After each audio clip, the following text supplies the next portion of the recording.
Welcome to Hand Forged, the podcast where real tradespeople share their real stories. Here at Hand Forged, we're dedicated to bringing attention to the trades, fostering a community of blue-collar professionals, and offering support through shared experiences and insights.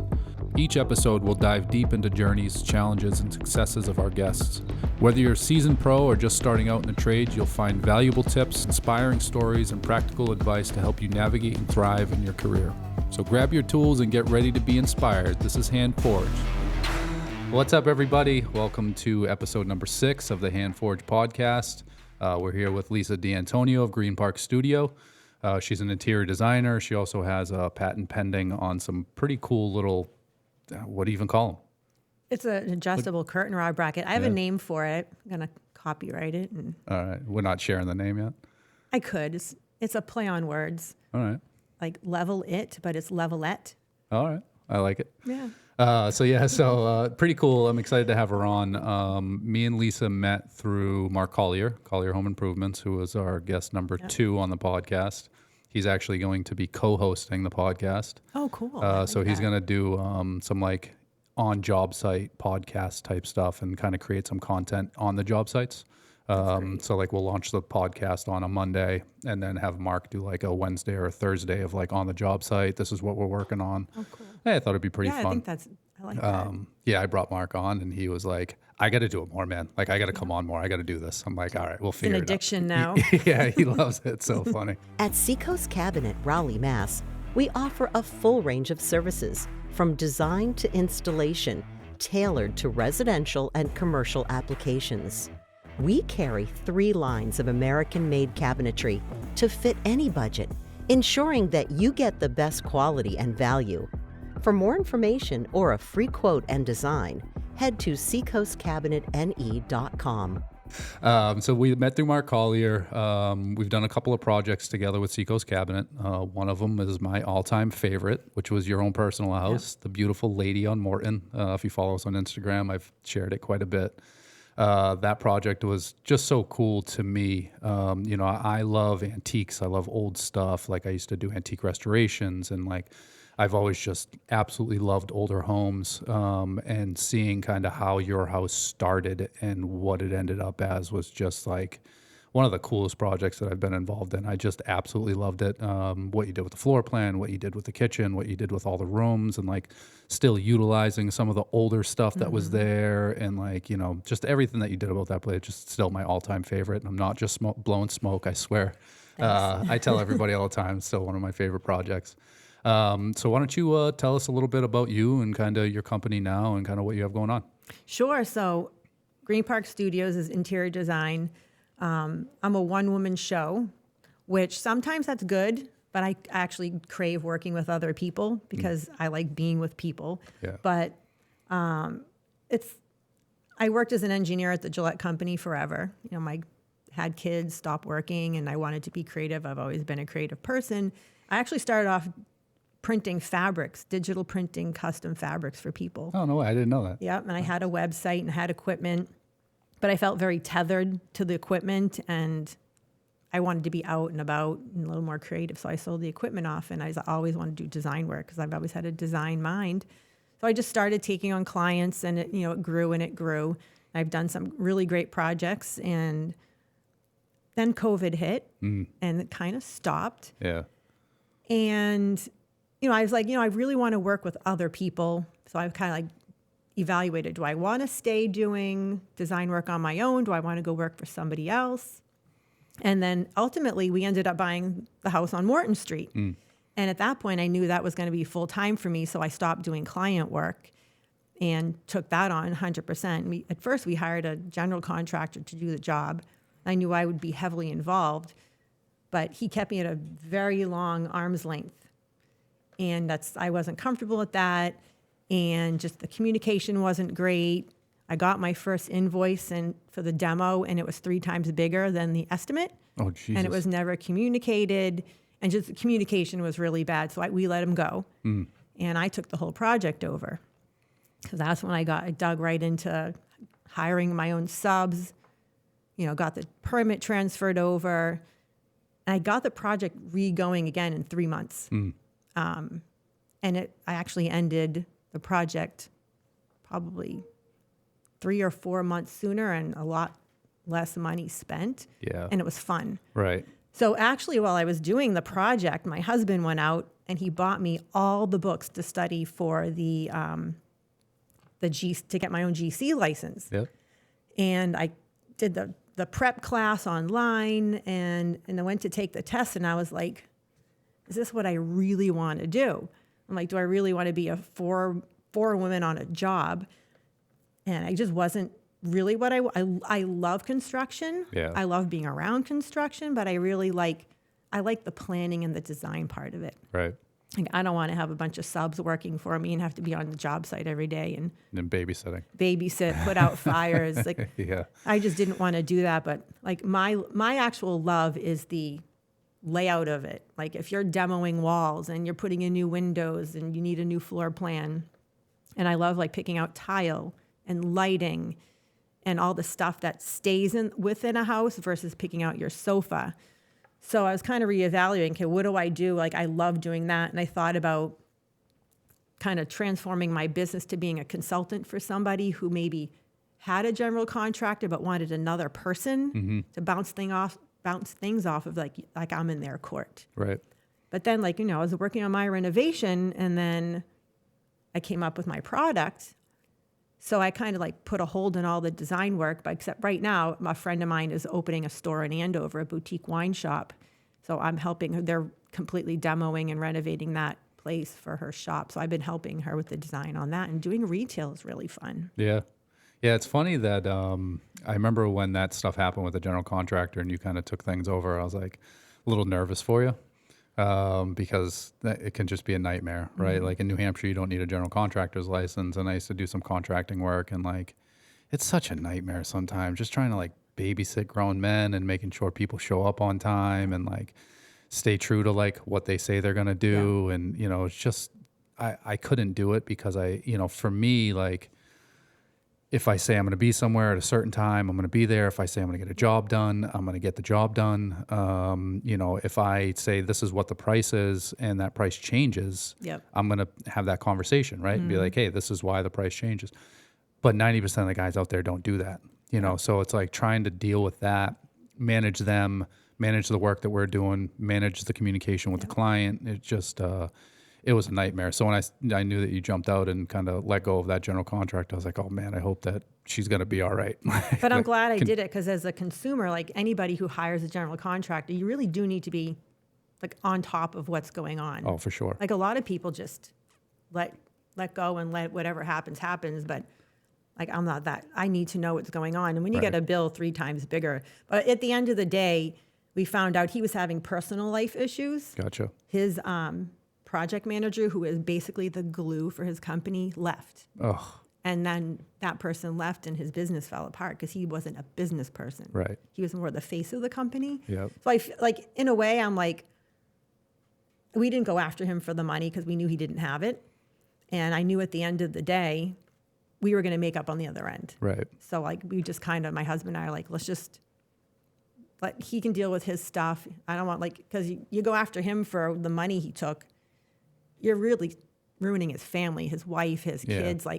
You don't want to we're not those kind of people. We don't want to do that to somebody. So we're just going to move forward, march forward, and we know we're going to come out on top at the other end. Yeah. Yeah. I guess, good for you guys. A lot of people would go after that person regardless. But sometimes that's not the right move. But I found great subs, word of mouth. So did you use some of his subs? Some of the original general contractor subs? I did not. No, I just found my own. We had an electrician that we worked with for a long time, and I just called him and I said, "Who can I get to do framing? Who can I get to do this?" And you met Pete. Yeah, Pete was awesome. He and his son Pete, they do so much. They do great work. Yeah. And then once I had them on board, oh, use this person for this or use this person for that, and just word of mouth, and we had a great group of people on the job site. So it's amazing that you finished 3 or 4 months ahead of time, but didn't have all those people picked out or scheduled or anything like that before. You were just able to kind of make it work, shoot from the hip and make it work. Exactly. It's impressive. That's not an easy thing to do. No, but when you're motivated to get a project done. Yeah, especially when you're living now. You do it. Yeah, it makes sense. And you have to be, and on the whole way along, I'm nice to everybody. You're nice to your subs. Yeah. most of the time they're going to work hard for you. Right. You know, Yeah. it's a give and take on both sides. Yeah, and if you're paying them on time and all that stuff, I like do. that I helps, pay. yeah. I pay right on time, Yep. like never a day late. Yeah, yeah, that's good. Yeah. So in that project, did you kind of learn at that time that you didn't really want to do the general contracting thing, or were you still was it I still up in the did. air at I that learned point? that's just not Yeah. the route I wanted to take. I still love the design. I still love the design part. Right. And I still think about doing it. And like I'm helping a friend with her shop and having a blast doing it, but I don't want to do it on my own. Right. Like I have like you're more creative in a group. Even Yeah. 2 people or 3, you get so much bigger and better things done. Yeah, for sure. Like when I launch my product I have, like I'm not doing it myself. I'm gonna bring people on board that I kinda know help and with trust to help me like get it out there. Yeah, yeah, that makes sense. So as far as the design stuff goes, and you said you're helping a friend now, are you completely done with that? Are you still kind of open to? I'm doing open some to of that doing stuff. It has to be the right project. Stuff? Yeah, selective. You can be selective about it. Exactly. For sure. Because it's fun. Like my favorite thing to do is like model a space up in 3D. Like whenever I did a Yeah. client project, I always modeled their home in 3D, and that was the one thing that people appreciated the most. Right. Because a lot of people aren't visual.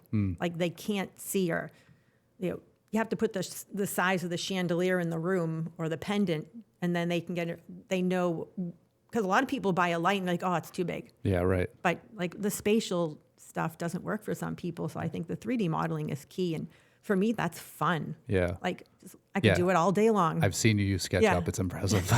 Love it. So when I was building furniture, I used SketchUp to like design my furniture, and I got pretty efficient with it. Yeah. But then I saw you using it, and I'm like, damn, I'm still a rookie at that. Like, Yeah. And I taught myself on YouTube. yeah, YouTube like, University. You gotta love it. Exactly. That's what I did. Yeah, I did the same thing with SketchUp. Learned Yeah. on YouTube.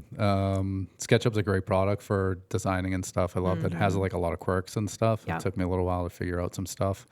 And took me forever to figure out is that like you don't actually have to, like if you have 10 of the same pieces that you're trying to put together, you can actually just do one and then make 10. Yes. I didn't know that for a long time. So Yeah. I would make each individual piece. Yeah. And, like, When you and then learn I was those little tricks, it's so much faster. yeah, yeah. You get so much more efficient with it as you use it and as you learn more about it. Yeah. Yeah. Because we're building a house in South Carolina because we're eventually going to make our migration to the warmer weather. Yeah. I might be right behind you. We have to use an architect because where we're building, it has to be a certain, plus down south, the construction is completely different than up here. Like How so? just with flooding, hurricane, Oh, true. the house is built 13 feet off the ground on piling. So it's not, it's That's like, weird. it's up. Yeah. Nothing's on the, like there's no living, your first floor is 14 feet off the ground. That's crazy. And I mean, you get beautiful views because you're, of course, there. yeah, you're up there. So I modeled the entire house in 3D. I do have an architect, but she just did the floor plans. But I'm having, again, a blast. I'm modeling the house in 3D, modeling all the trim, windows, the cabinetry. That's so cool. Everything. That's got to be fun, especially when it's your own house. Exactly. You know, there's like, I guess like less pressure almost because like you don't have a customer that's like giving their input or pushing their input Yeah. or, you know, someone that you have to get done, you know, in a certain time. Like there's no time crunch. And well, I'm sure you want There's to a get it done time as crunch, but efficient. it's not, yeah. You Like know. with the shop that I'm designing for my friend, like I did the 3D model for her. She's like, I could never do this without actually seeing. Like she's like, I don't have a design bone in my body. Yeah, right. So Yeah, some people just don't have that. and it's going to be a great shop. And again, I'm just enjoying working with a client, and it's great. It's been Yeah. great. feel like I will keep doing it. I was gonna say, I feel like I'm you not like it sure too in much. What You're never gonna give it capacity? I up. don't know, and I don't know how much time my curtain rod holder, like how much time that will take launching that product. Right. But I can do both.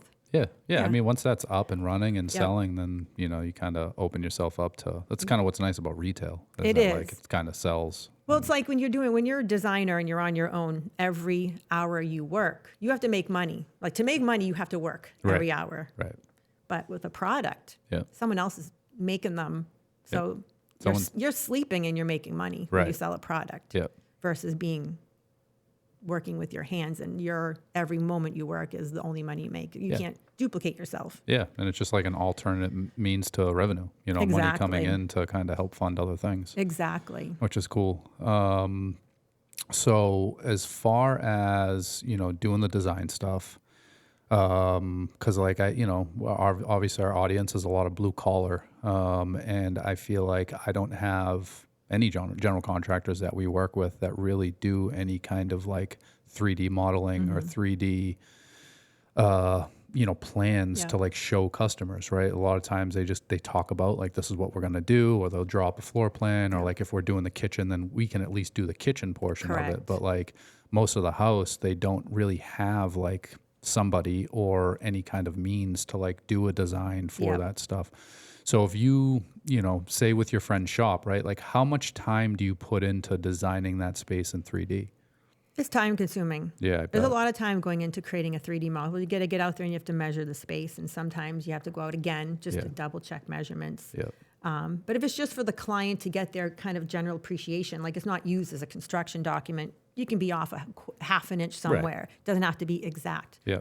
But it's probably on a bigger design, like I'll spend a week in SketchUp Right. and get everything built. Yep. And then for that stuff, like, so say you did offer that to general contractors, would you charge hourly or would it be like a, per design type of thing? I think it would be per design. I think that's probably Yeah. best. Because once you figure out what your average time is, you can kind of Correct. ballpark on like what that package Yeah. is going to look like. But like for the contractors, I feel like that'd be such a great service because like Yep. that helps to sell that job. It you know, does. and there's not a lot of other contractors that are doing that. Some of the design build companies will do stuff like Exactly. that. But if you're like, if you're just you and your subs, like you're not going to sit there and learn Right. SketchUp. Yeah, right. Yeah, can you imagine Mark using SketchUp? But yeah, it's a great tool. And like when you do a kitchen, sometimes it's nice to see the area beyond it. Right. And where is the kitchen in relation to the other Yep. areas of the home? And Yeah. Yeah, because we don't do that. We're kitchen bath designers. We'll design the kitchen and like, obviously if there's a dining room in the kitchen or other space, like we get all those measurements, so we put it in. yeah, But as far as like doing an entire like first floor plan, like we don't offer those Yeah. services. And I don't even know if we could with the software that we use. SketchUp is so much better for that stuff. it's Like so much fun. Yeah. we can import stuff from SketchUp in 2020, Mm-hmm. but it makes it like super laggy and kind of a pain when you do it. Like I just did a job for the Shaw's Distribution Center in Methuen, and they have a run of it's like 34 cabinets, and they're just microwave cabinets Yep. because they have like 30 something microwaves because Yeah. they have like the truck drivers come Yes, in yeah. and the guys can like stay as their stuff's getting loaded or unloaded, and so they have like showers and a locker room Mm-hmm. and like a kitchenette and that stuff. So we had originally put in just like your regular trash pull-out cabinets, and they're like, no, we kind of want to do like a push trash like receptacle. I'm like, well, we don't offer those, but he's like, that's fine, like we'll find Yeah. those, but we want to be able to show the client something. So I was like, and I'm not a kitchen designer. I employ kitchen designers. Yeah. They're much better at it than I am, but I was working on this project because I had to at that point. Mm-hmm. So I went into SketchUp and I found those little trash receptacles and I got to put them in the design. I was Exactly. and it was pretty sweet, that you can import that stuff, but it made the program run super slow and it was kind of a pain. Like anytime I would re-upload stuff, like it would change everything. It was kind of a pain in the butt. So SketchUp is definitely, I feel like, the way to go with that type of stuff. But I would definitely work with dream thing for me would be working for multiple builders. Say, hey, can you draw this up for the Yeah. client? And you can, with the cabinets, you can do it both ways. Like I could take your design and put it in SketchUp, or right, if the client doesn't know what they want, like sometimes like what I did at my house, right? I designed my cabinet layout Yep. on my own. Then I handed it off to you. right, And you guys put it in your software, which you have to because you have to do that for the supplier to get you do the exact measurements. right, Where mine was more of a general. I want this size here, but yeah. you can do it. But it is helpful. Yeah, I think, so we work with a few interior designers, and that's typically the way that they work. Yeah. They have their presentation to their client, and they do a kitchen layout, Yeah. and then we get that layout, and then we plug it in, because you used Omega, so we can adjust those sizes by 1/8 inch Exactly. increments, but sometimes people will be in like a Home Crest or a Mantra where you have 3-inch increments, and the Correct, interior design isn't in a 3-inch increment, so we have to like kind of alter things a little bit in Yep. order to get the cabinet line to work with what they want to do. But working with interior designers is so much more fun. especially when they're hands-on, because like they'll come to the showroom and have meetings with their clients at the showroom, and then we can talk about the kitchen. They can kind of talk about what they're doing as far as their you part can of the project. you bring in the tile and the hard plating, and you sell hardware, so you have it all there. But like all that other stuff, which is they bring in their paint colors. Like we have the Sherwin-Williams and the Ben Moore fan decks in the showroom specifically for the interior designers. Exactly. You know, so it's a fun collaboration with interior designers usually, because they know what they're doing already. They kind of give us the layout, and then, you know, interior designers are typically very creative, so it's like it's fun to work with them. Exactly. To kind of go over that stuff. But yeah, I could see like that type of, you know, especially for you, like with builders and contractors, like that service could be huge. For a lot of these guys, you know, obviously it's not going to be for every job, because if you're just doing, you know, some stupid like replacing a door or putting in windows, like you don't need to. But if you're doing like a full reno, exactly, you know, having those 3D plans and stuff would be huge. Or even a small addition, it's handy to see how your current space merges with the new one. Yep. Yeah, and then even like, because a lot of times they bring in like architects to do that type of stuff.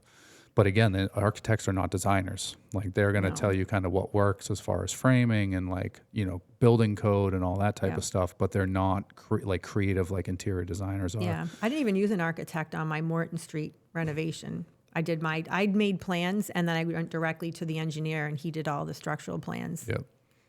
But some places require an architect, but some projects you just need a SketchUp model and your engineer to do the drawings for the town. Yeah.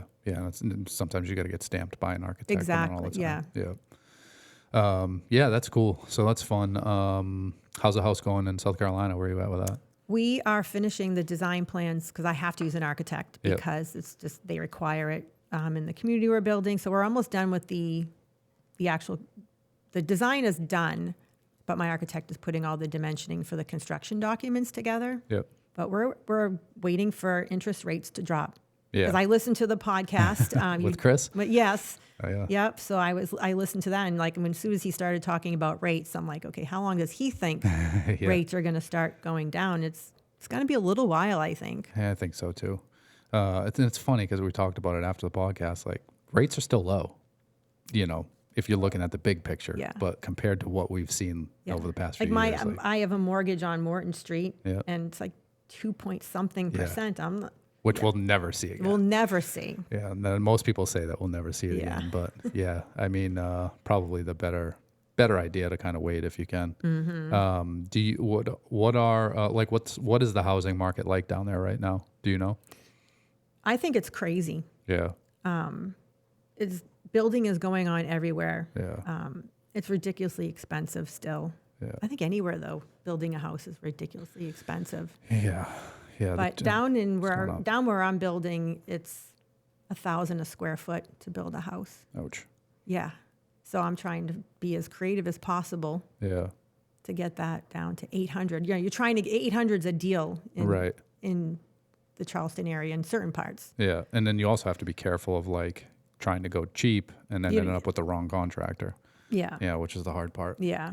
How have you built relationships down there? I have. Nice. Definitely. Like, you know, we interviewed builders. Yeah. We picked our builder we want to use. There was 2 great ones. It was hard to choose, but we chose one. And we've also become friendly with the neighbors and the people. It's just a great place. Yeah, I love it down there. It's just like it's almost like Boston in a warm environment. It's because of that small town, like that small city feel. Like Boston's very cozy in a sense. I think Charleston is the same way. Yeah. Yeah, I spent some time down there because Tyler goes to school down there. So I'm hoping Devin ends up down that way. Yeah. And my daughter's looking at schools down there. She's going to be a senior this coming school year. So cool. We're going to do the tour down there soon. We have to. Yeah. Fit in the schedule somewhere. Yeah. Yeah, you ain't kidding. I just had to fit a trip down to Pennsylvania this weekend looking at Devin. Yeah, we were supposed to be done with our summer lacrosse tournament season, and he got invited by a college to go down for a 3-day prospect down in Pennsylvania. And we were thinking he was going down with a couple of buddies because his buddies are going to that school. So we're like, oh, sweet, I don't have to worry about that. Yeah. And then we found out his buddies aren't going. So it's going to be a Sunday trip down to Pennsylvania and back. And lots of fun. Lots of fun. You driving? Yeah. Yeah. Yeah, probably. because he has all this gear. Like we flew with his lacrosse gear one time, and he's a defensive pole, so his pole is long. It's like 6 feet. Yeah. So it's such a nightmare. And then they lost his lacrosse bag on the return trip in Boston. Yeah.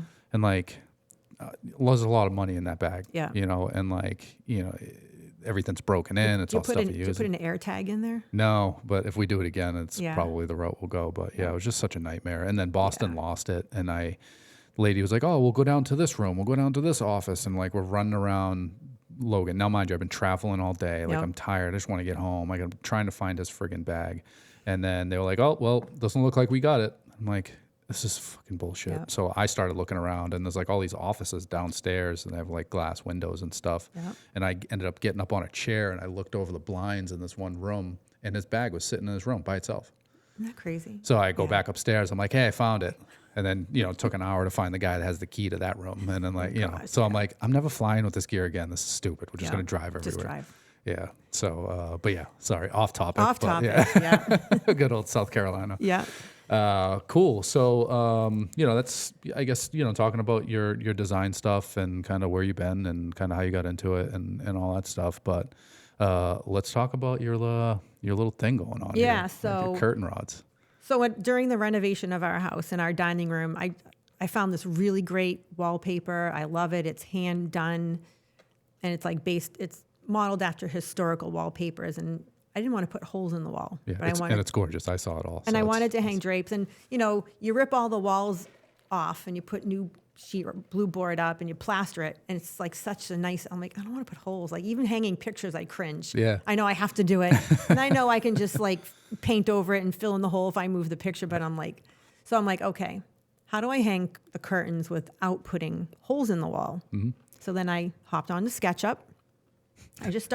I modeled up my window trim, and then I modeled up a product that you could mount to the window trim that's adjustable, that you can hang your curtains without putting holes in your wall, and that you can do it by yourself. So like most of the time when you're hanging up a curtain, you need another person because you got a level going. Yep. You know, you got your drill, you got your molly bolts, you got your hammer, you got your screws, and I'm like, and then you have to have it level, and like you got trying to set up a laser level up high, so you got your tripod set up on a desk or something. Right, sitting on top of a chair, on top of a desk. Yeah. It's ridiculous. So I went on to SketchUp.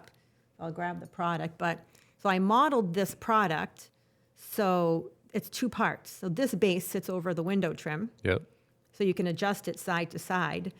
And then this piece goes through this tube, and there's a, I'm drawing a blank. A little adjustable set screw. Yep. A set screw, so you can adjust the curtain rod up and down so that your curtains are level and so that they're like just the right height off the floor, because you want them just right above or skimming the floor. Yep. And also, a lot of people, like if you look online, people are always asking, how do I properly hang curtains? How high? How far out from the window? Yep. So when you use this, it automatically like hangs them appropriately. Where you should be. Yeah. So like the brackets further out from the trim, and it's higher up from the trim, so your curtains aren't like too low, or they're not like right in tight to the window. That's so cool. And we were talking about before the podcast, like I've been renovating the house and kind of redoing some rooms and stuff. And like we were hanging curtains, and I mean, I'm a trades guy, I'm a carpenter, but like hanging curtains is not my thing. Like it's, you know, whatever. I'm just like, get that thing up. Like it's just going to block sunlight. I don't really care about it. But then you were showing me this product, and I was actually thinking about it while I was hanging these stupid curtains, and it would be so much easier because, like, you know, like you said, you hang this on the trim piece. Yeah. You set that up. You literally just put the rod up there. Yep, the rod with the curtain on it. Yeah, and then you just adjust it as far as height goes. Yeah. And then you're not putting holes in the walls. You're putting it into the trim, which, again, the holes in the trim is even easier to touch up than it is to, like, try and spackle and I put plaster. the holes on the top, but then I put them on the front, because at first I just had a flat piece here. Yeah. I was like, well, because you need room to put your drill Yeah. up top. So I'm like, well, what if your trim is here and your ceiling's here? Yeah, You then can't. you get the screws in the So front. then I made the adjustment to have the metal fold over the front of the trim a little bit so that you could drill into the front of the wood. But you're not like, you won't see any of that because the curtain's in front of it. Right. And again, even if you have to take that off, it's a little wood putty and touch up of paint. Right. And you don't have big holes in your wall. And you're guaranteed to have your curtains level because you adjust them after you hang them. Right. And then you have so much room here that if you did want to move them up or move them down, like to get that, so that's nice Yeah. and close And I'm to thinking the about floor. making this tube maybe an inch longer so that you can go even higher. Yeah, well, maybe you could have like 2 models, right? Have your regular model and then have like an extra long model. Exactly. You know, where you have more height to adjust. Yeah, it's so cool. So tell me about this process. Like I don't know anybody that has like developed or like created their own product, right? And Like, I've never done it before, and I don't know anybody, but I'm an engineer by education. Right. You know, I got my degree in mechanical engineering, and then I went and got my MBA. So like, I've been in a laboratory. You know, I've used a CNC machine in a class. So like, I know just how things work, and I'm not afraid of being in a lab or calling a factory. Like when I worked at the Gillette company, I worked there for 12 years. It's the only company I ever worked for. You know, I was in a factory all the time. Right. I was on the floor because I was first started off as a quality engineer. Yeah. So I was down on the blade machines, taking blades off to make sure they were good quality, and you know, making sure the welds that hold the blade on the base is like proper. Right. So I spent a lot of time in a factory. I've been to other factories in Europe. Like I traveled to all different factories for Gillette. So like I knew, okay, I got to find a factory. Yeah. I knew about, like, I made a 3D model in SketchUp of this, you know, and then I knew somebody that did 3D printing. So I first 3D printed it. Oh, cool. Yeah. To see how it would work, how it looks on the window trim. You know, wasn't super functional because but It's 3D printed. it's a 3D Right. printed. Right. So then, you know, I found some factories. So how the hell do you find factories? So there are people here in the U.S. that are liaisons to factories overseas. Right. And, you know, I said to you earlier, as much as I want to make this here, Yeah. I wouldn't be able to sell. I'd have to sell it for so much it would be ridiculous and it Right. wouldn't sell. But I am going to do my darndest to try to find alternative ways Yeah. to have it made closer to home. But Yep. for now, it is what it is. Yep. So I have 2 factories, and you know, I have people in my family that are connected to factories overseas, so they kind of gave me some links to people and phone numbers. So you know, you just got to ask. But anybody can find, like, if you Google the liaison to a factory over in Asia or in Mexico, you know, that's what people do. They're in the U.S. and they just help you get something made. So then I had samples made. So this is a sample. So right now I'm sampling finishes because right now it's just the bracket. So it needs to sort of match the finishes of the major manufacturers of the actual curtain rods, Right. like the Pottery Barns and the Crate and Barrels of the world. Yeah. So your brushed satin nickel and your brushed bronze and your Yeah. flat black And and, your all that stuff, chrome, your and, chrome. and just, you know, probably a gold. yeah, Yeah. yeah, a matte gold. Because the only part you see is this, Right. you know, so you like, and depending on the curtains, you may not see the bracket at all. Yep. You know, and most likely I'll end up having curtain rods made that match, but right now it's the bracket. Yep. That's the magic bracket. I did not name it the magic bracket, but that's a good There name. we go. Magic bracket. Actually goes nice. But then, you know, I have to come up with packaging. Yeah. I got my logo. I created that, you know, because I use Adobe Illustrator and Photoshop, so I know how to use that as well. I taught myself with YouTube. Good old YouTube University. I love Yep. it. So I created my logo. You know, then I have to create a website. Yep. You know, I have a friend who does PR for other businesses, so she's going to help me on the side. She I want to get it into the hands of home decor influencers, Yeah. you know, and try with people with maybe 30,000 followers, get up to the people with 1 million followers. I have a friend. She's an interior designer too. She does a lot of high end stuff. I met her through the North Shore Home Magazine. Yeah. She's awesome. I should make that intro, and introduce you to, because I feel like her types of projects, the stuff that she does, she has a huge following. Yeah. She'd probably love to talk to you about Yeah, that. I'll talk to anybody and everybody Right. about this. Like I Hence the make, podcast. and I make my own draperies. Like, cause my mother taught me to sew when I was in middle school. Yeah. Like I made my own prom dress. I sewed I'm my own. seeing a pattern here of you doing everything yourself. I have a couple of friends that call me MacGyver. Yeah, I could see that for I sure. love to work with my hands. I love to be creative. Like, you know, if I need to paint a room in my house, I'm getting the paint and a brush and a roller. I'm doing it myself. Yeah, I could see that. You know, like I rip up flooring. Like I've done a lot of the work, the demo work at my house now. Like I've done a lot of the work. You know, my husband and I have installed windows on our own in our houses. So like we're very hands-on people and we know how things work. Yeah. I just got off track. Oh yeah. So I won't. That's all right. I just want to talk to as many people as possible. But like I get all my fabric at Zimmons in Lynn. Mm-hmm. And I have a couple of people there I work with all the time, and I told them about the bracket, and they can't wait to see it. Yeah. So like I'm sure. I want to get it into the hands of like people. I need people to use it Yeah. and give me feedback. Yeah. Like kind of like I need to test it out. Like I've tested it on my own.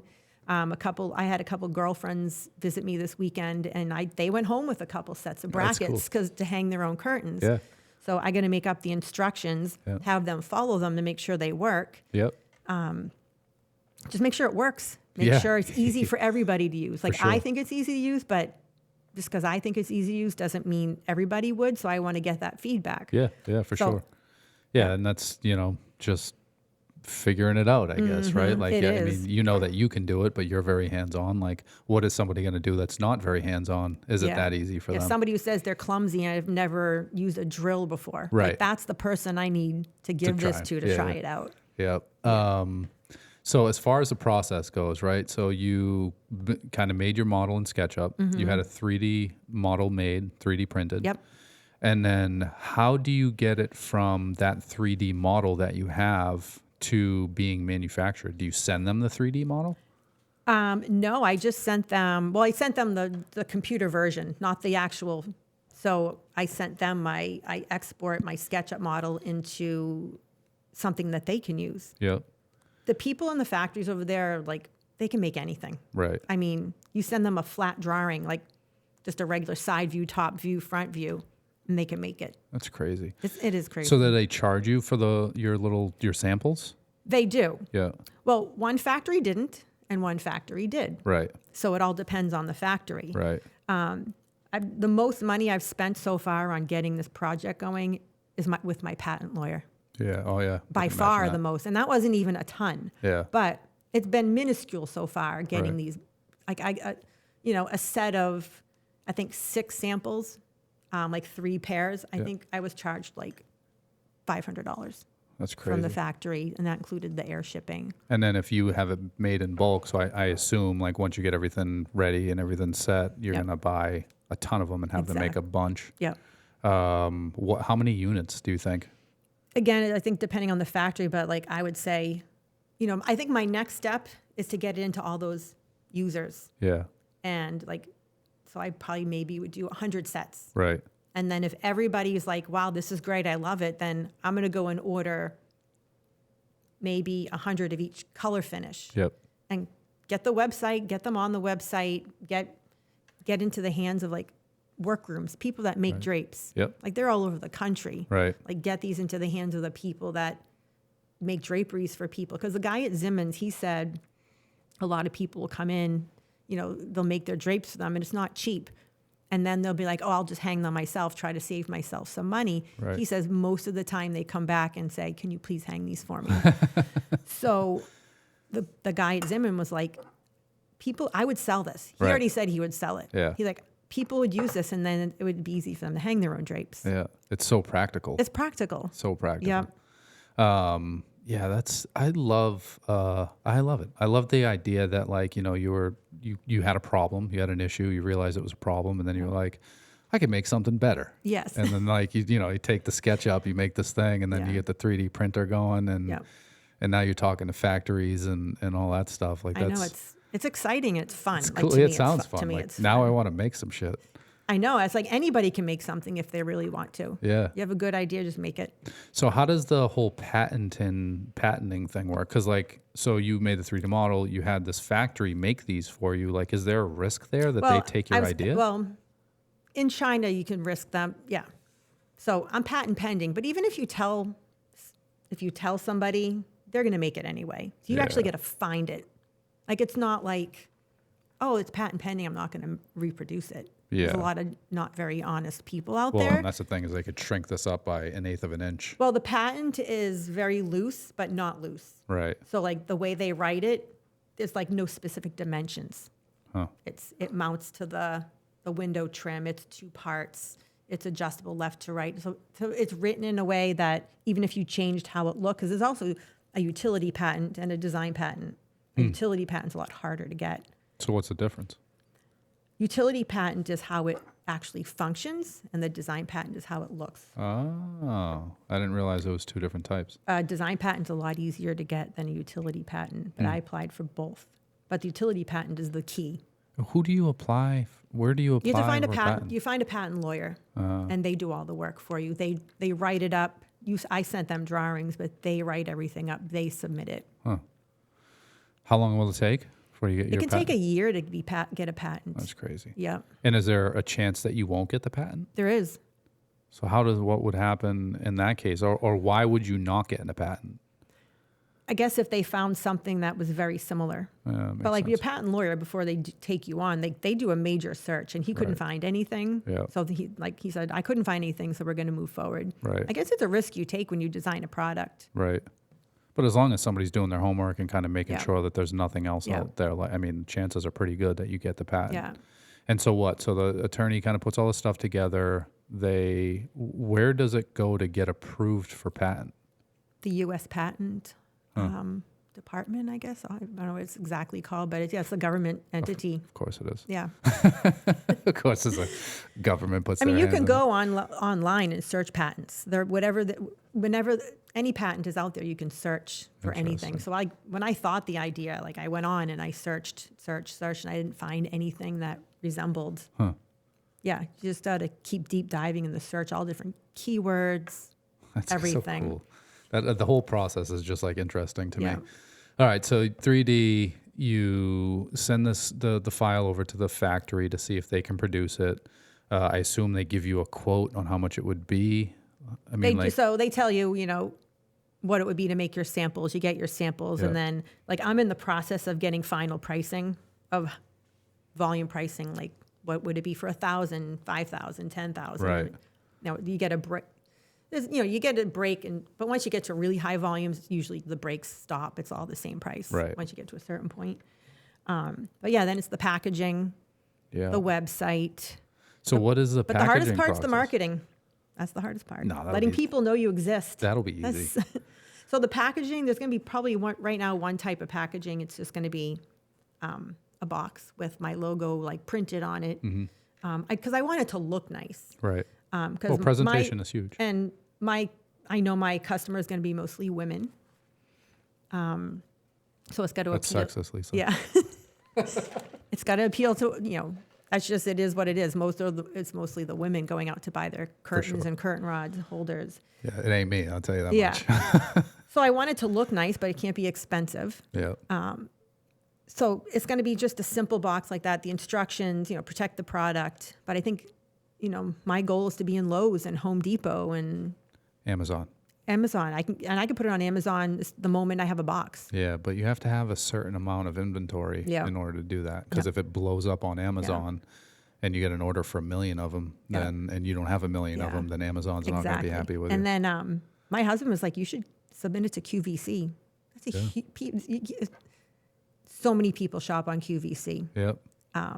Well, even just the do-it-yourself shows, Yep. like the stuff on TV. I feel like, that's stuff that they would like to get their hands I on. want to be on Ask This Old House.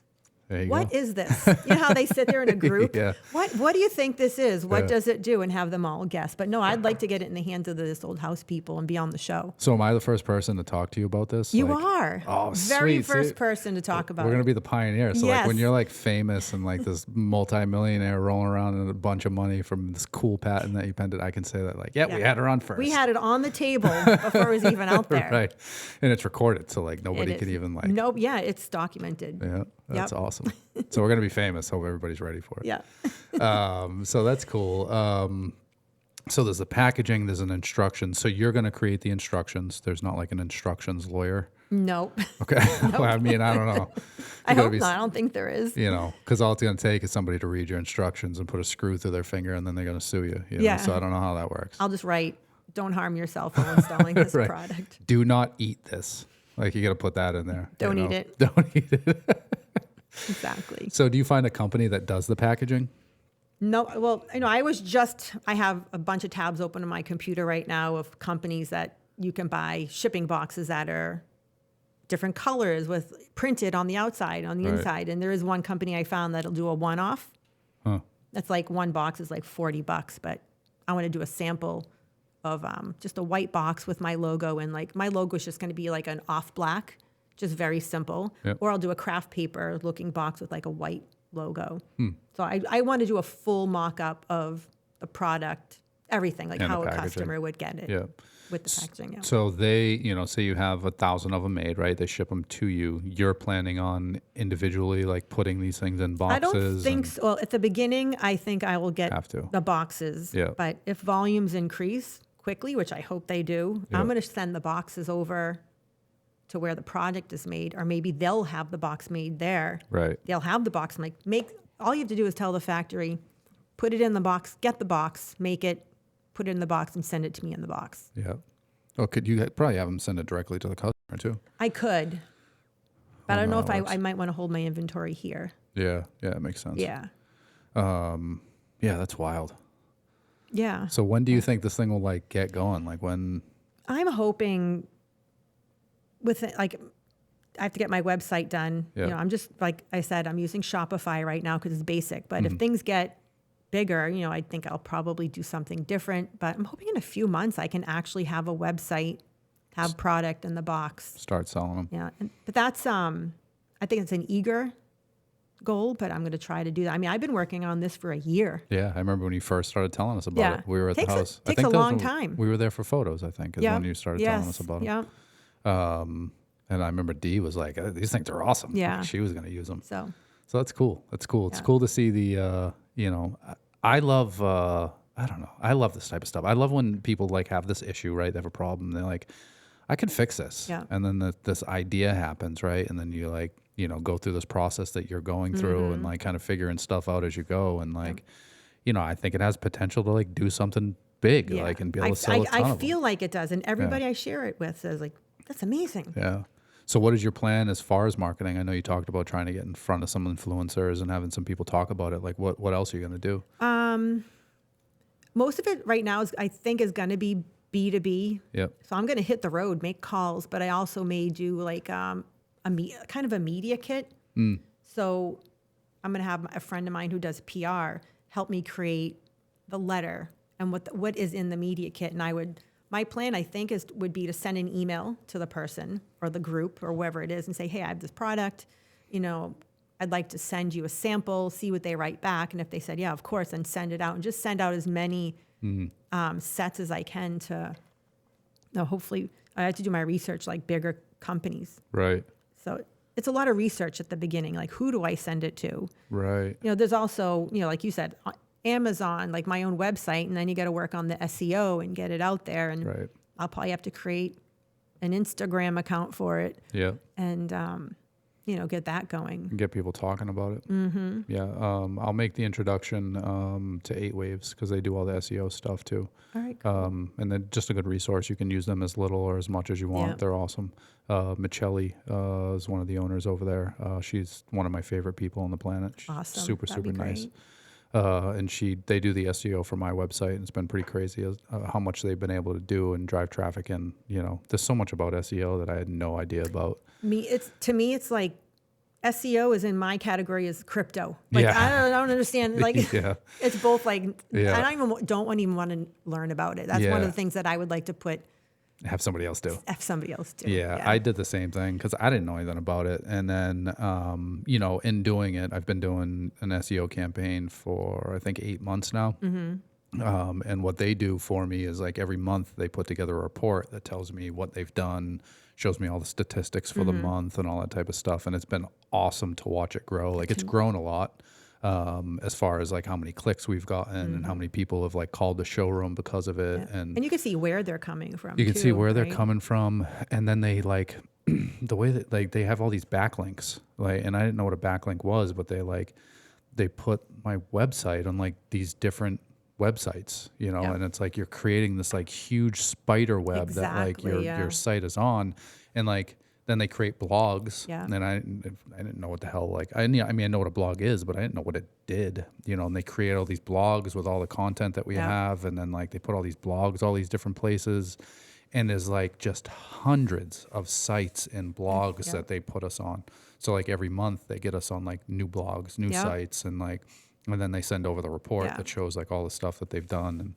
It's like consistency, right? And the Yeah. same thing with social media. Yep. You have to post like probably 3 times a day. three times, and then you have to do stories 5 to 10. multiple. Like, Yeah. yeah, it's like it's a full-time job just doing that. I know. I have an influencer friend, and anybody that's like watching, I've been posting a lot more because my influencer friend is like, dude, you got to do 3 posts a day and 5 to 10 stories. And I'm like, that's hard enough. But then keeping up with the comments and like the responses and the messages and like all, it's like, Yeah, you need a whole posting plan. Like you got to It's plan out crazy. like I know people, they have a spreadsheet Yep. and they plan a whole month of posts out. yeah, And they do that every week. They add a week, so they always have a month of posts. that's actually not a bad idea. It's in a grid. And Did you hear that, Ty? It's your next job. so took a workshop, and someone said, your posts need to have 3 jobs. So what are the 3 jobs of your posts? Like, what do you want them to do? And every time you create a post, it has to do one of those jobs, whether it be for you, get foot traffic in the showroom, add them to your email list, or one other job. And every time you make a social media post, it has to do one of those jobs. Interesting. Yeah, we're just going after engagement. You know, a lot of the posts and stuff that we're doing now is really just trying to get the podcast out there and make sure people know what we're doing. Exactly. Yeah. You know, just to get the engagement, get the followers and that type of stuff. You know, once we have probably like closer to 10 recorded podcasts, we're going to create like an Instagram page for the podcast and like, you know, have it be its own entity. Correct. Right now it's just, you know, Frank's podcast. Yep. So like I'm trying to promote it, which is good for me too, because it's like, you know, my own personal branding. Yep. So it's helping to build that a little bit, but you know, we're going to kind of get there, but then it'll be like, you know, looking for listeners, you know, looking for guests, like people with big followings and like, you know, really kind of go after and like build a business model around the podcast itself. Not that you know, if it makes money someday, like great, but like I'm not after it for like a revenue stream. I think that, you know, I just like doing this stuff. Yeah. you Well, know? meeting people, Learning their story. It's like yeah, interesting. right. And then helping the blue collar Yep. guys, you know, helping these blue collar families and like, you know, having them listen, you know, not that the podcast is all blue collar, but like the audience is mainly blue collar. So like having them listen to guests that are going to help them, you know, creatively strategize and ways to build their businesses and like get information. And, you know, obviously we don't have a huge following yet. We just started, but like people that we've gotten feedback from say that like, you know, I learned something and like, I love that. That's why I want to do it. You know? So yeah, we'll do the same thing and just start kind of pushing it social media wise once we kind of create a page and stuff. But And before you know, you'll have people asking you, "Can I be in your podcast?" yeah, a lot of people are already. Yeah. I haven't gone out and really. I mean, we sent out a bunch of emails and stuff, but mostly it's been people like reaching out to us wanting to get on, which is cool. It's you know what I mean. It makes me feel like I'm doing something. Exactly. You know, you were on our short list in the beginning to get on. Just because of like what you had going on with the stuff, and obviously your house is still my favorite. So like we got to talk to Lisa. Awesome. You know? Yeah. Thanks. Yeah, that's cool. So what do you think, you know, I guess with this product, what are the challenges now? What do you see the challenges down the road? You know, and I guess where do you see it being? Do you see selling 100 million of these things? Like where, you know, is it going to be smaller where you're just going to do just B2B, or do you want to go after retail? Yeah, definitely going to go after retail. Yeah. But like for challenges, I know like quality control, like is an unknown. So I kind of need to think about what could go wrong. Right. What do you want like before they send product to me? Like you need to check these 3 things or 4 things. So, you know, and then a customer could get the product and maybe the powder coat chipped off. Right. And I didn't know, you know, so returns, like I've never had. Warranties So and you have stuff to think too, about that, like quality, because you want a good quality product. So that's one thing that doesn't make me nervous, but I have to, it's in my mind, like, I have to make sure that this is a good quality product, and what I get from the factory is good quality. Right. I didn't even consider that. And then have an agreement with them. If I get a product and something's off, like you're going to take it back and credit me for it. Right. So it's kind of all of that stuff could be a challenge. Interesting. Yeah, because I didn't think about that. Like if the factory is producing these for you, they must have some kind of a warranty on their product, I would assume. Yeah, and I would want one. Right. Yeah. Interesting. Yeah, And so- then, so if it chips, then the customer sends it back to you. And I would send them a new whatever. one. Right. Like that's why I'd have to have inventory here. Like, okay, you need a new base piece. Let me send you one. Right. And that's the tough part too, is that somebody else is manufacturing these, somebody else's quality control is going over them. It's not like it's you there on the factory floor, No. like making sure there's no And flaws. if I make a ton of them, it's not like I can go through every single one of Right. them. And they're coming, once they come packaged, I'm not even looking at the product. Maybe like every once in a while, I'll open the box just to give it a once over, sure, because yeah. you can't check every single one. Right. Not if you're selling a bunch of them. No. So quality control is one. But yeah, so B2B, and then, sell to bigger companies. Yeah. Ultimately, I would love somebody to say, I want to buy your company from you Yeah. for $10 million. Like that's what I would like to see happen down the road. Like some bigger company that makes curtain hardware. Like, well, we really want to buy this Yeah, right. from you. That wouldn't be so bad. Or I also thought about, if the company was doing well, one of my kids take it over. Yeah. Like they already Blow it have up. their future for them, but Yep. and just take over the Yeah. business. And then you which- can, it's a scalable business model. It is very you know, scalable. especially if you get into manufacturing it yourself in-house, And then think about curtain rods, Yep. curtains. Yep. Why wouldn't I have like a selection? Like Yeah. window treatments is huge, but right now it's the bracket, Yeah. but there is growth to it. Yeah, for sure. Yes, Yeah, that's not the cool. only product I could sell. I could do other things. Yeah, and I like it because it's a scalable Mm-hmm. thing, and there's things that you could add on. Like this is just kind of the tip of the iceberg of what it could be. Yep. That's fun. And then as far as finishes go, what are you starting with? So I'm gonna start with 4 finishes. 4. So the matte black, an oil rub bronze, a brass, like a matte brass, Yep. and then a chrome. But they also gave me a sample of a bright gold, but not many people used like the shiny gold. Yeah. I think the matte like the matte gold is like super popular now. Yeah. So Yeah, yeah, I it's got to my work. favorite. I still got to work on those finishes. And the factory that makes them does the finishing as well. They do. They have a whole powder coating line. That's cool. Yeah.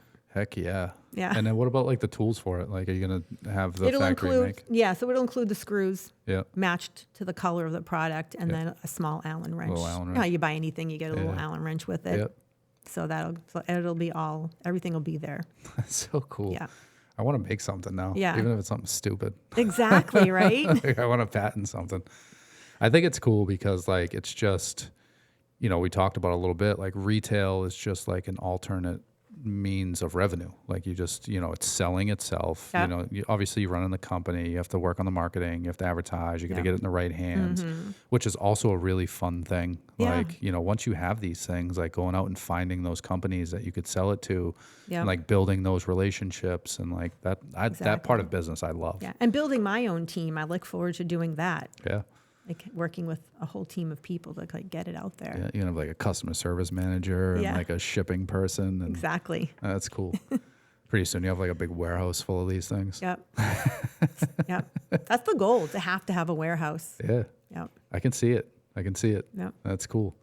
Yeah, that's fun. And then, so, you'll have that going on. And then, maybe once that thing is kind of up and running and they're selling, you can kind of start doing your interior design thing and Yep. have a couple of things going. Exactly. It's fun. Yeah. In South Carolina. And I'll be Yeah. down there too. Well, I'll be down in South Carolina.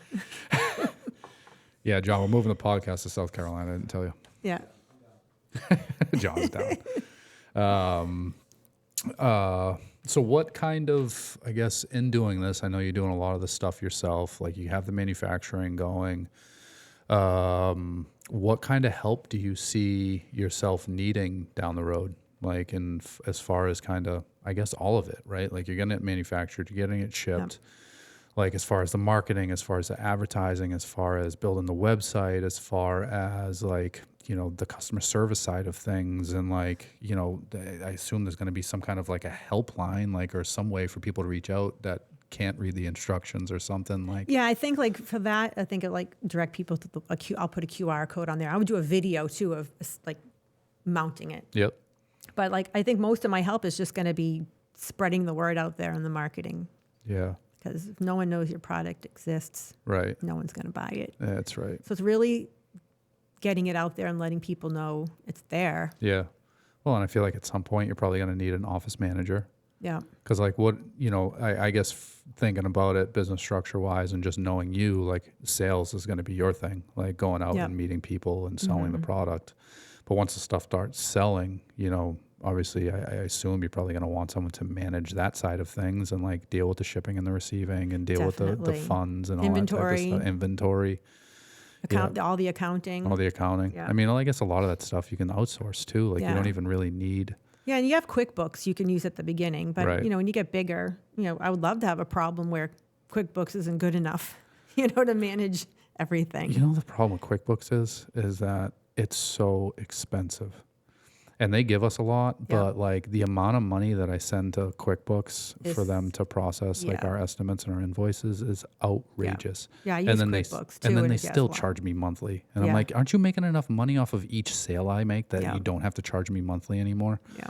We're crunching numbers over the past couple of days, and I'm thinking about trying to find another invoicing software. There must be a bunch of other companies out there. Yeah. I've never researched them. Yeah. Because what did we say, Ty? Like 40, 50 grand or something like that?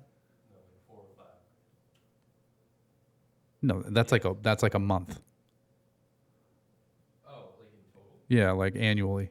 I think it's like $40,000 or $50,000 a year that we spend on QuickBooks. Because a lot of the cost too is the processing of the invoices, like the payments. right. Like it's that certain percentage they every. take like 3% off of every sale. And it's not like your sales are tiny. Right. Cabinetry is expensive. Right. So a lot of it is the credit card processing. I'm Yeah. thinking, right? Yeah. Yeah. And just, all that stuff. And then you still have the subscription. Yeah. So it's like $40,000, $50,000. I'm like, that's a salary. Yeah, Like, yeah. I could hire another designer and fucking do my own invoicing, But Exactly. the thing is with QuickBooks is it's so simple and it's so user is. friendly, and like Yeah. my accountant uses it, so she's in there and she knows what she's doing, and Yeah. like I can have the designers have their own logins and they can create their own estimates and their own Correct. invoices, so I don't need like it is a handy. It's a handy tool. It's very useful, but it's not Yes. worth $50,000 a year. You know what I mean? Not to Yeah. me. I don't know. Maybe I'm cheap, but like it just bothers me. Yeah. Seeing that number, I'm like, yeah, it's Yeah. easy and Should like ask efficient. everybody, what do you spend on QuickBooks every year? Yeah, I know, right? Is there an alternative? I feel like there are. Like we work with other vendors and stuff, and like everybody has kind of their own software. A couple Yeah. of them do use QuickBooks, but like I'm starting to really think about maybe changing and Yeah. doing something different with the invoicing, just to see if we can save a little bit of money. It's nice and efficient, but like there's got to be a more cost-effective There way. ha- yeah. They don't. I mean, it's not a monopoly, right? They don't hold No. every job. So like, there's No. got to be somebody out there that has a similar program that is trying to win some of that market. Of Yes, people like yeah. me that are upset about how much they're spending. Exactly. Just got to find them, I guess. Yep. QuickBooks gets my heart rate elevated sometimes when I'm thinking about it. So cool. I guess that's all of that. Let's talk a little bit about, kind of winding down on this thing, what you feel as though, and I'd love to see your advice from both directions, both as an interior designer and as somebody who's developing their own product. What would you tell somebody? I feel like I meet a lot of people that, especially clients that are like, they're an accountant or they're, doing some desk job or something, and they love interior design, but they've never really considered or really had the courage to jump out and be an interior designer. Like, what would you tell somebody like that that's kind of thinking about it and that's on the fence? Like, what's good advice that you would give them? I mean, I would say like there's a lot of interior design firms that are looking for help in the office. Yeah. Not necessarily right away being the interior designer, but someone who does all the paperwork or someone who's a support of the interior designer. Like you need to get this tile here, or let's get this together. And maybe they go to the client meeting, but they're there as an assistant. So like an assistant interior designer. Yeah, get your foot in the door. Get your foot in the door. Yeah, that's a good idea. And then, did you go to school? Do you have any kind of like a degree for interior design? No. No, I feel like a don't. lot of people don't. I think it's just being creative person. Like when I was a Right. kid, I would paint my own room. Like in high school, Yeah. I'd switch the furniture around. I'd paint this. Like I remember my parents telling me the story. They bought wallpaper for the pantry in our house. And I was in high school and they went out to dinner with friends and they had called to check in with me to see how I was doing. And I was like, oh yeah, I'm wallpapering the pantry. I saw the wallpaper here. I never wallpapered in my entire life. Here I am like 15 or something.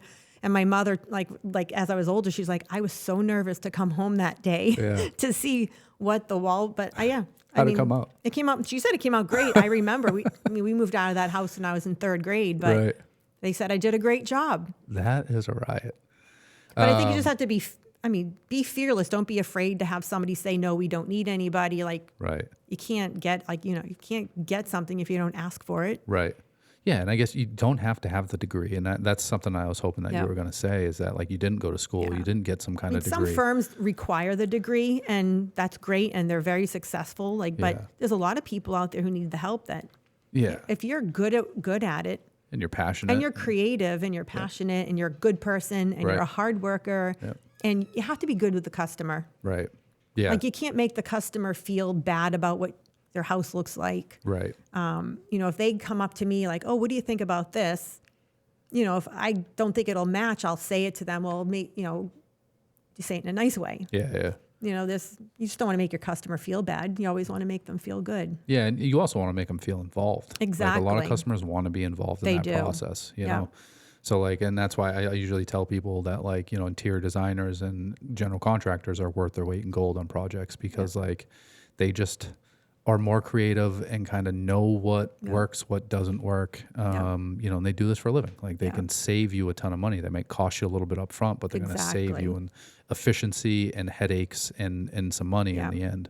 Yeah. 'Cause my clients, I gave them sort of like fun homework, like go and look at lights that you like Yeah. and then like send them to me and we'll see if it works. Like, because people want to do that. They want, like you said, they want to be involved in it. Yeah, I mean, some people do it. Not everybody. Not does. everybody, Some but if- people just want to be like, you go do that. Yeah. But I I don't think want my any part of it. client base, once I got working, like people recommend me, Yep. they know like it's people that like to be involved. Yeah. Like I wouldn't want to work with somebody that didn't want to be involved Right. because I like working with the homeowner and Yeah. almost like you're a team with them and you're guiding them Yep. and helping them out and they're learning along the way as well. Yeah, giving some insight, but Yep. kind of taking their advice. So you wouldn't Exactly. want to go in and just like, take this 10,000 square foot house and be the interior designer and make all the selections? I guess if I was part of a team that was doing it, Yeah. like say it was a new build Yeah. and there wasn't a client, like if I was doing it with a group of people, I would be thrilled. Yeah. Working with other creative people to me is fun. Yeah. But you wouldn't want to do it by yourself if it was just you? I don't think so. Huh. I don't know. I think, yeah, Interesting. if you work with somebody, Yeah. it gets lonely working on your own. Yeah, I can see that. Like it does. It does get like interior design. You can get it can be lonely when Yeah. you're sitting there doing your SketchUp. Right. But if you're doing it week in after week out and you're just sitting there, it's fun to do. But sometimes it's nice to have the human interaction other than your family, your husband, and your wife and your kids or Right. whoever's running around you every day. Right. Yeah, and I feel like especially with creative stuff, it's always good to have somebody to bounce stuff off Yeah. of. Like I was talking to Leon yesterday about a business coach that I use. And, we're talking to him about the podcast. And like I have all these ideas, right? And I'm creative and I know how to kind of Yeah. create these things and make them work and, put all the processes in place and all this stuff. But even with that, like I want to just talk to somebody about that. And like me and Tyler have a really good dynamic with that. Like we talk a lot about like creative business strategies Yeah. and stuff. And like, I know what I want to do. And at the end of the day, it's my Yeah. decision, but like, I just want to be able to bounce those decisions off of people and kind of see what people say Yeah, and you think have about to. it. Yeah, I had multiple clients call me a marriage counselor as well as a designer because the husband and wife disagree on what wall color or Right. something, and then I'm there as the tiebreaker. Yeah.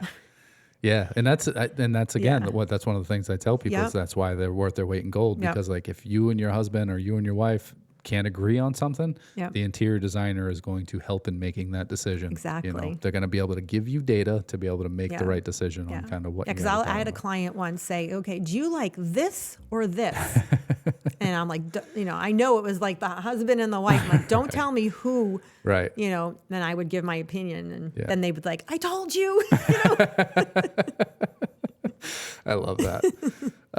All right. So, I mean, that's good advice. So, like, Yeah. if somebody wanted to do it, try and get their foot in the door of like a design firm and kind of get as much information as they can. I think you hit it. Yeah, You and hit the take nail on pictures the of head. stuff you've done, even if it's your own home. Yeah. Like take photos of things you've done, like put together like empty shelving and then stage it. Go to the store and buy I love that a whole idea. bunch of stuff. Yeah. Leave the tags on it. Yep. Stage the shelving, Yep. and then take everything off. Do it in a different way. Take pictures and then return the product. It's like Yeah. if you go into like Home Goods or something Yeah. or somewhere. But I don't just. I think the best part, like mixing stuff.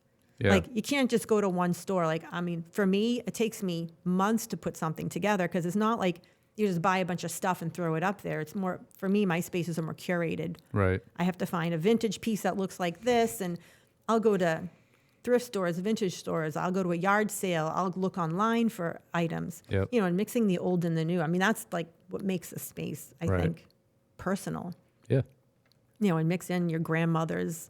I have a whole bunch of stuff that was my grandmother's that's throughout my house, and Yep. my husband has his family stuff. Yep. And that's like kind of telling a story in the house Yeah. versus just picking it all out of a catalog. Yeah. Or like new stuff that you're picking at Home Goods or something Yeah. like that. I mean, home goods not bad, Right. but It's good for certain things. yeah, Yeah. exactly. Yeah, that's cool. I think that's great advice, and I think you kind of hit the nail on the head with learning how to communicate with the customers in that way, Yeah. especially if you're going to be that tiebreaker or that marriage counselor. Yeah. Like you have to be able to approach that conversation in the right way, Yeah. and that takes time. You know, it takes does. time to learn how to work with clients, and especially in that role. Yeah. So yeah, I think that's great advice. You know, get your foot in the door, kind of learn a little bit from other designers. Know you're going to start at the bottom, but learn as much as you can, and just Yeah. kind of take every opportunity that comes your way, and Exactly. kind of grow that way. Yep. And then as far as the product goes, like if somebody has a really good idea, like you had this idea with these curtain rod holders, like what's your recommendation? Like what would you tell somebody that has that idea? I guess the first thing would be, that's a good question. I mean, talk to other trustworthy people about it in your family. Like, what do you think of this? Do you think it's like, that's what I did at first. I'm like, what do you think of this idea? If you could have a product that did X, Y, Z, they said, oh, that would be great. So I think, and if people say, yeah, that's a great product, you kind of need to get your idea on paper Yep. or in a model. So, I'm lucky because I knew how to use SketchUp be able to and create it. to create it. Like Yeah. I created drawings, and some people, you have to find somebody Yeah. to create a model for you. Yeah. You know, And then have them 3D sign an printers are big. NDA. If you don't have a patent, they got to sign an NDA saying they won't talk to it, Oh. because that's important That's very important. Yep. until you're patent pending. Yep. You find yourself a patent lawyer. Do your own searches first. Does this exist? Yep. So you have to do all that footwork ahead of time. Ahead of time. And then, yeah, so do that, get like a model made. If you 3D printers, I think you can find people that have 3D printers. Oh, So like, a lot. Yeah, which yeah. is awesome. I mean, that's Yeah. great for stuff like this for sure. And then as far as like, so you find the patent lawyer, and I assume the patent lawyer is going to have resources as far as manufacturing goes, but like, how would you find somebody to make your samples? I mean, I had resources, like I knew somebody who manufactured items. I think it's, Right. I don't know the ins and outs, but I'm sure if you looked online, but who knows what you're going to find. I Right. guess ask people that that are in business where they make a product somewhere. Like, Yeah. is there a connection? Is there somebody I can call or talk to? Yep. I mean, I have a connection now. Yeah. Yeah. I was trying to think, like, if I was in your shoes, who would I call? And I have a buddy that has, he actually just passed, but his company makes like a lot of metal units for like medical equipment. Yeah. So like tiny small metal stuff and like other stuff for like medical equipment. Yeah. He has like 15 CNCs running 24 hours a day. Yes, like you'd making- ask them, talk like, to him, who right. can I talk to get this product made? Like, Right. people will help you, guide you in the right direction. Yeah, that's cool. It's good advice. I think that it's like inspiring to hear somebody that like had this idea and like is like on the run and trying Yeah. to make that thing work. It's cool. I like that. Yeah. So I mean, I guess that's really it's about it. Unless you have anything else that you want to add in. Thanks. This has been great. This has Yeah. been fun. It's been cool. I think it's awesome. I'm so excited that we're the first one. Like Yeah. I can't wait to tell Yeah. people. And I about will it. be doing another kitchen soon All right. of my own. All right, sweet. Up in Gloucester. Gloucester. Gloucester. Good old Gloucester. Yeah. Yeah, let us know. Of course, we'll help. And if you need me in South Carolina, I Yeah. will absolutely make that trip to measure and design a kitchen. So You need to just- open a shop down there. Open a That's- branch down in South Carolina. You talked about that Yeah. on your podcast. Yeah, if I end up down there, it's for sure. I mean, Yeah. and you know what's cool about South Carolina is that my logo matches the SC. So it's like perfect. It does. You just know? need a little palm tree with the half the moon half crescent moon, next to it. Yeah, I had to look that up because we're in South Carolina. I kept seeing the bumper stickers. I Yeah. was like, what the hell is that? And then I looked it up and I figured it out. Now when I see it, I'm like, I know what that is. Yeah. Like I'll be up here and somebody will be driving and they have the symbol on their car. Yeah. Like, oh, I can't wait to be there. How often do you go down there? Couple times a year right now. Yeah. Like actually Addison and I, my daughter, are going down August 12th to the 16th. Oh, gotcha. We're just going to hang out, visit some friends that I've made down there. And we're also going to visit the College of Charleston while we're down there. Oh, cool. Do multiple things. But Yeah. I mean, I love it down there. Yeah, Charleston's beautiful. I can't wait to go back. He's going back in August. I'm Yeah. hoping I can make the trip down. Yep. And you know what's nice now is it's a business expense Exactly. because Tyler works for me. Yep. So his move back was a business expense, which is terrible, but it works. It does. I had to get him back here. We Enter had that trip into QuickBooks. right. So they could take 50 grand from me. Exactly. So yeah, it was a lot of fun, Lisa. I'm so glad to have you on. I'm going to make some introductions for you. Thank you. A couple people that I know that would definitely love that product. I'll put you in touch with Michelli from 8 Waves so that like if you do need some help as Yep. far as that stuff goes, they Great. can help with all that stuff. And it'd just be a good resource, I think, for you. Yeah. And then, keep me posted with how I this will, thing's going. And if definitely. this thing starts blowing up, I want to have you on again. Yeah. Yeah, and I can talk about all the trials and tribulations of Yeah. getting the product out and the good stuff. Yeah, you can talk about the good stuff, but yeah, I want to know I'm about sure like there'll be ups and downs. There'll Yeah. be stressful days. There'll be awesome days. Yeah, That's just how it is. And I feel like a lot of people don't understand that process and like Yeah. have never been through that process. And I'm like super interested Yeah. in kind of learning how that goes and how that works Yeah. out for you. Yeah. So Because so many companies, people that develop a product, I mean, there's always a big failure point before you. Like, at least that's what I hear when I listen to podcasts about people that, like, How I Built This. Do you listen to that one? yeah, I have. Like, that's one of my favorite Yep. podcasts. I've been listening to it forever. Everybody who was on there had some sort of a bump in the road they had to overcome. Yeah. What do you think the bump in the road's going to be? I feel like it's going to be a quality issue. I don't know why I'm like, I was a quality engineer. My very first job at Gillette was quality. Yeah. So I'm Watch. in tune to it. So It's going to be something stupid. Somebody's going to eat one of these things I don't and that's going to be know. the They problem. jam their finger with it. I don't Right. know. It's going to be something stupid like that. Watch. Yeah.